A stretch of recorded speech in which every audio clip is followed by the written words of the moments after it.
안녕하세요. 사춘기가 된 랩넌트 아들을 키우는 엄마입니다. 언젠가부터 아들과 직접 소통할 수 있는 기회가 크게 줄어든 게 느껴집니다. 학교, 학원, 주말에는 청소년 신학원, 그리고 교회. 그나마 집에 있는 시간에는 바로 방 문을 닫고 들어가서 컴퓨터만 보고 있네요. 어릴 때는 아들이 해외 선교하겠다고 나름 비전도 이야기하고 그런 소소한 재미가 있었는데 요즘에는 말씀 은혜는 받고 있는 건지 학교에서는 잘 적응해 나가는 건지 통 이야기할 기회가 없습니다. 아, 몰라. 애도 아니고 뭐 그런 걸 물어봐. 나 청신가? 저녁 애들이랑 같이 먹기로 했어. 하루는 청신에 간 아들 방을 치우다가 컴퓨터가 그대로 틀어져 있더군요. 전기세 나갈까 싶어서 대신 꺼줄까 하다가 화면에 있는 메시지 폴더가 유독 눈에 들어왔습니다. 우리 아들이 그래도 메시지를 정리해서 보는구나 하는 생각에 어떤 메시지를 보는지 살짝 볼까 싶어졌죠. 그리고 폴더를 열어서 파일 하나하나를 살펴봤습니다. 다락방에서 .avi 팀사역 .avi 70인 .avi 일본 집회 .avi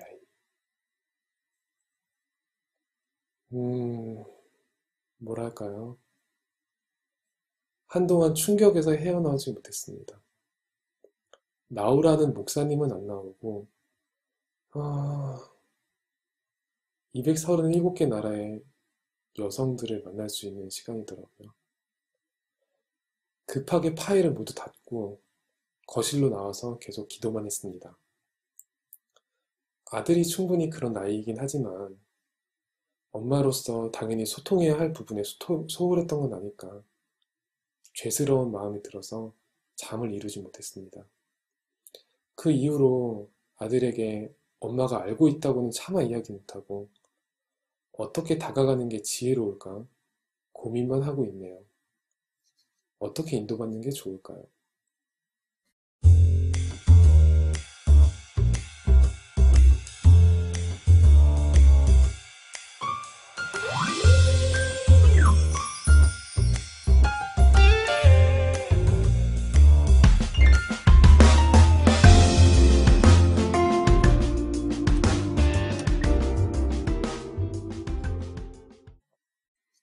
이게 사연을 읽으면서 제 등짝이 싸늘해지는 느낌인 거예요.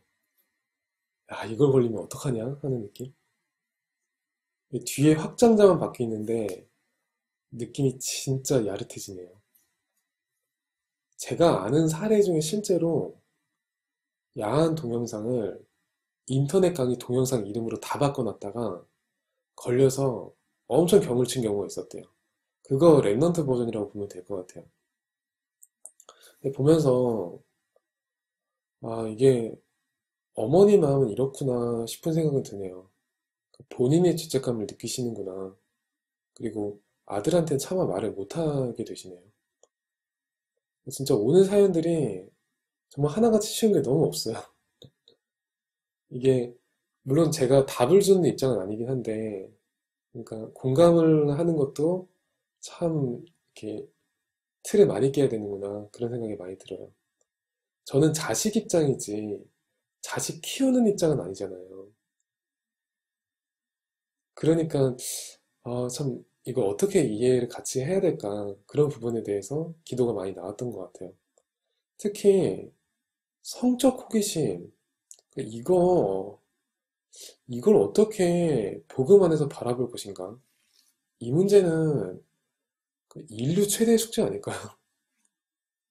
여기다가 진짜 여기에다가 영적으로 그리고 실질적으로 정확하게 답을 내고 후대들이 빠지지 않도록 잘 전달해 줄 수 있다면 정말 이건 뭐 두세 배 값을 들여도 아깝지 않을 것 같아요. 창세기 3장에서 당장 뭐 처음 느끼는 수치라는 감정이 이게 성적인 부분이고, 그리고 성경 안에서도 이스라엘 백성들이 범죄하는 목록에 성적인 부분은 빠지질 않잖아요. 하느님이 애초에 성을 주신 이유는 그 언약 안에서 위드, 임마누엘, 원네스를 하라, 이런 목적이었을 텐데, 여기에 대한 인식이 창세기 3장을 거치면서 가장 크게 타락하는 것 같아요. 그리고 요즘이 예전보다 더 힘들 것 같아요. 요즘 문화가 문화라서. 사실 예전에 인터넷이 빠르지 않던 시대에는 일부러 보려고 마음 먹지 않으면 안 볼 수도 있는 시대였어요. 그런데 요즘은 반대죠. 클릭 한번 잘못하면은 딱히 보고 싶지 않은데도 눈앞에 나타나요. 한창 성적 호기심이 왕성한 시점에 그런 자극이 한번 들어오면, 그러니까 남자들 사이에서 그런 농담이 있거든요. 한 번도 안 본 사람이 있어도 한 번만 본 사람은 없다고. 이걸 해로우니까 무조건 보지 마. 이런 식으로 하면은 요즘 비속어로 표현하면 꼰대가 되는 거예요. 그리고 어차피 숨어서 보려면 볼 수 있는 거잖아요. 그러니까 쉽지가 않죠. 그렇다고 아 괜찮아 괜찮아 장하다 우리 아들 이렇게 할 수도 없는 노릇이잖아요 사실. 그러니까 요즘 매체에서는 거의 대부분 점점 아 뭐 그 정도는 괜찮아 이렇게 가르칠 것 같아요. 2차 성징 거치면서 당연히 호기심이 생기는 거고 욕구를 자연스럽게 분출을 해주는 게 건강에도 좋다고 그렇게 이야기를 하잖아요. 그런데 제가 어릴 때 배운 거는 내용은 비슷한데 분명히 조금은 더 보수적이었던 걸로 기억을 하거든요. 괜찮다라고 하는 기준 자체가 시대를 거치면서 점점 변하는 거예요. 그리고 그 변화가 예전에는 묶여있던 무언가를 점점 해방하는 것처럼 이루어져요. 어차피 음성적으로 할 것 같으면 차라리 오픈해서 긍정적인 측면을 발견하고 건강하게 관리를 받게끔 하면 좋지 않냐는 거죠. 그렇게 해서 각종 이론이 생기고요. 연구 결과가 생겨요. 뭐, 그 남자들이 하는 그 자유행위도 억지로 참으면 좋지 않고 일정 주기로 하면 좋다느니 그런 거예요. 그렇게 예전에는 부끄러웠던 걸 점점 당당하게 말하면서 네 몸에 해로울 거 없어. 괜찮아. 그거 죄 아니야. 이렇게 말해버리면 이 고민에 걸려있는 사람들이 위안을 얻겠죠. 죄책감이 일부분 경감되는 거죠. 문제는 이런 식으로 죄책감을 경감하는 작업을 갖다가 되게 여러 분야에서 한다는 거예요. 이런 시대다 보니까 랩런트들도 뭔가 유혹이 올 때마다 그런 질문을 한다잖아요. 몸의 반응이 올 때마다. 지금 내가 성적으로 이런 유혹에 시달리는데 복음 안에서 모든 문제 해결됐으니까 이것도 괜찮은 거 아닌가요? 이렇게 해요. 그 안에는 좀 입에 담기 그렇겠지만 약간 선을 넘은 후에 하는 질문까지 다 포함되는 거예요. 이러면은 정말 답하기가 어렵죠. 이게 맞는데 틀리잖아요. 그러니까 정말 주어진 조건 하에서 신체 및 정신 여기에 대해서만 그 영향을 한정한다면 그러면 과학적인 연구 결과를 존중해야겠죠. 그런데 우리 실제 상황에서 그런 충동이라는 게 유혹이라는 게 정말 그렇게 계획적으로 몸과 마음 관리를 하기에 아주 좋은 타이밍이 찾아오나요? 그 어떤 연구랑 교육에서도 영적인 걸 다루는 건 제가 본 적이 없어요. 그러니까 의학적인 과학적인 그런 연구는 존중해야죠. 그런데 그런 고민에 빠져있는 랩런트들이 정말 지금 영적으로 데미지가 있는가 없는가 그걸 한번 보자는 거죠. 데미지가 없다면 질문이 나올 수가 없는 문제잖아요. 그러니까 제가 되게 애청하는 채널이 윤성주 목사님이 시작하신 성경적 상담 TV거든요. 제가 되게 좋아하는데 최근에 자유의 행위가 죄가 되냐 그렇게 질문하는 게 있었어요. 목사님께서 너무 시원하게 답을 잘 해주셔서 사실 고민이 있는 친구들이라면 한번 보면 좋을 것 같아요. 그 어떤 부분을 말씀하시냐면 자유의 행위에는 누가 됐든지 간에 상상 속에 상대가 존재한다는 거예요. 그리고 요즘 은어로 현자 타임이라고 하죠. 현타 온다고. 그게 죄책감, 심리적인 허탈감, 랩넌트들이면 영적인 패배감까지 올 수도 있어요. 그 행위 후에 반드시 찾아오는 거예요. 그런 행위 자체가 악하니까 하지 마. 그렇게 얘기해버리면 세상 남자 중에서 그 덫에 걸리지 않은 사람이 얼마나 있겠어요. 하지만 내가 지금 옳은 행동을 하는 걸까? 이게 맞는 거야? 이런 죄책감에 빠지기보다는 그걸 정말 실질적인 기도로 바꿔보자는 거예요.